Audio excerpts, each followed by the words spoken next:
First up there is something I absolutely don't see the funny side on, and this is an extraordinary story that a woman from Nottingham, she has not been named in the articles, but she has described the distress of discovering that her baby son had been circumcised without her consent. The first she knew that her son had been circumcised was when she opened his nappy after he'd been on a trip to visit his grandparents.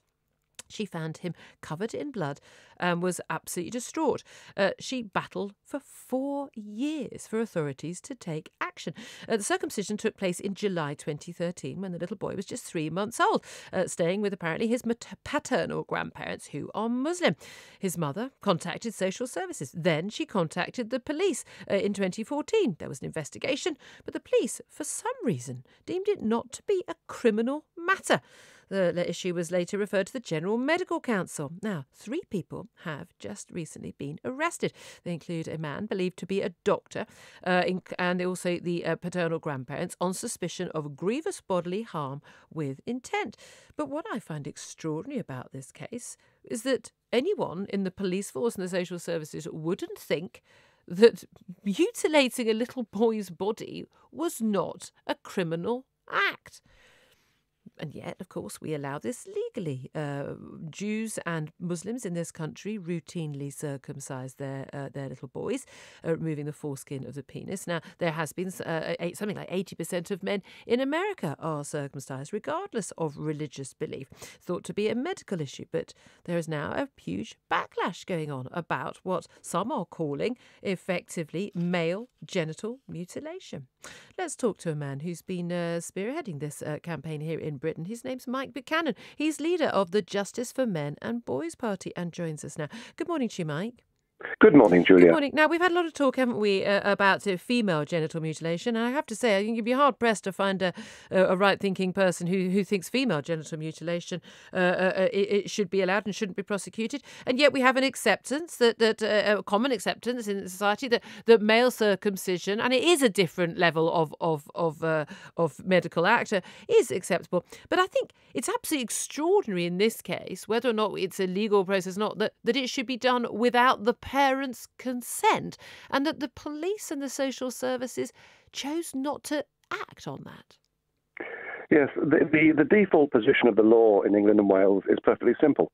The non-therapeutic circumcision of male minors, or male genital mutilation as we generally refer to it, is a breach of the Offences Against the Person Act 1861, being at least actual bodily harm and probably grievous bodily harm, as we saw with the charges in the Nottingham case. It would require a parliamentary override to be legal, and that has never existed. So your argument is that it's male circumcision, unless it's for a medical reason of a baby or a little boy, without adults, without them as an adult giving permission, is a criminal act. Technically, under the law, it's a criminal act right now. Indeed, and it's been a criminal act since at least 1861. So why is it not treated as a criminal act by everybody? Because, there's a number of reasons, but one is that the human rights of males are not taken seriously. There's a specific bit of legislation outlawing female genital mutilation, as you may know, 1985. But males, males are just. This is just one of many areas where men's human rights are trampled on. And in fact, the consent of the mother or the responsible parents is absolutely irrelevant. You can't as a mother say, but I consented to someone putting a cigarette out on my baby's body. I mean, you're not allowed to harm your baby just because you're the parent. But this is the thing, that it's accepted because it's a religious practice, and it has always been the case that there's a get out clause for pretty much any behaviour, whether it's considered to be in breach of human rights or if it's a religious act. Do you think that part of this is sort of, awful phrase, political correctness in terms of the police and the prosecution services, social services, not getting involved in this particular case because, well, it was done for religious reasons, so it's okay? But again, we have to return to the law, Julia. There are no exemptions in the courts of England and Wales for religious or cultural considerations, none. And a number of people who've tried to use a religious or cultural defence for a number of things have been found guilty precisely because that defence will not work. People think that because these things are not routinely prosecuted, that therefore they must be legal. But the reality is simply that the police and the CPS have traditionally refused to bring prosecutions. They will not defend male minors. And in the case of Jewish male minors, of course, they're circumcised at 8 days of age. And it is often the case circumcision is carried out without anaesthetic, which I find extraordinary. Indeed, and I think that's sometimes because at a very young age. Do people think that babies can't feel pain? I would have thought it was rather obvious that they can. Well, there's no doubt they can, and if you look at the faces of baby boys who are circumcised, it's just harrowing to see the screams that come out. And I've just filed papers with the London court with a view to bring in a private prosecution against Dr. Joseph Spitzer, a leading Moyle, a Jewish ritual circumciser, who's allegedly circumcised thousands of male minors over his 35-year-long career in mutilating boys' genitals, many of them at 8 days of age, in line with Jewish tradition.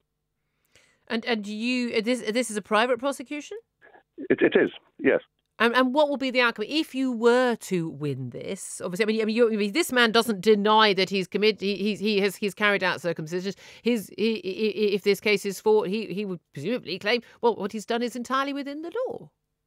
But he would be wrong because the law is absolutely black and white. As I say, we've sent plenty of freedom of information requests to government departments, and not once have they ever denied the assertion that male genital mutilation is illegal. Not once. This interesting thing. I mean, it's almost like it's not taken seriously. It's not seen as an issue, presumably because every child who's gone through this can't remember it. Well, yes, but I guess the same would be the same if you chopped off the left ear or the right foot of babies, wouldn't it? And that can't be a defence for it. No, exactly. I've got to say, I've always thought it. I've got to be honest. Again, you get into this political correct thing. Like, no, I don't want to criticise anyone's religion. Believe what you want to believe, but it seems to me to be blatantly obvious that if this was a part of the body that was a problem and not meant to be there, it would have been evolved out by now. And clearly, the human race can survive with this bit of skin at the end of the male penis. I suppose to the female penis, which of course there isn't. Indeed. But this is the thing. But why? But why do we take female genital mutilation so seriously, and yet we have ceremonies? Almost there are some, in many cultures, there are ceremonies to celebrate, and it's done in Western society to celebrate male circumcision. Because males are treated as subhumans. No, I don't think that is true. I don't think males are treated as subhumans. Well, it's true in many areas, and this is just one symptom of it. But apart from anything else, I mean, male genital mutilation breaches UN and EU human rights conventions. It leads to a lot of physical and sometimes psychological suffering, sometimes resulting in death from the procedure or later suicide. And it's just an indicator that society doesn't care for males. Well, we shall see how your case goes, and indeed the criminal prosecution of the 3 people who have been accused of being involved in the circumcision of this baby boy against the permission, without asking permission of the mother. We'll see. That may be an interesting case that will change things legally here. Mike Buchanan, thanks for joining us. Leader of the Justice for Men and Boys Party, has filed a private prosecution on this as well.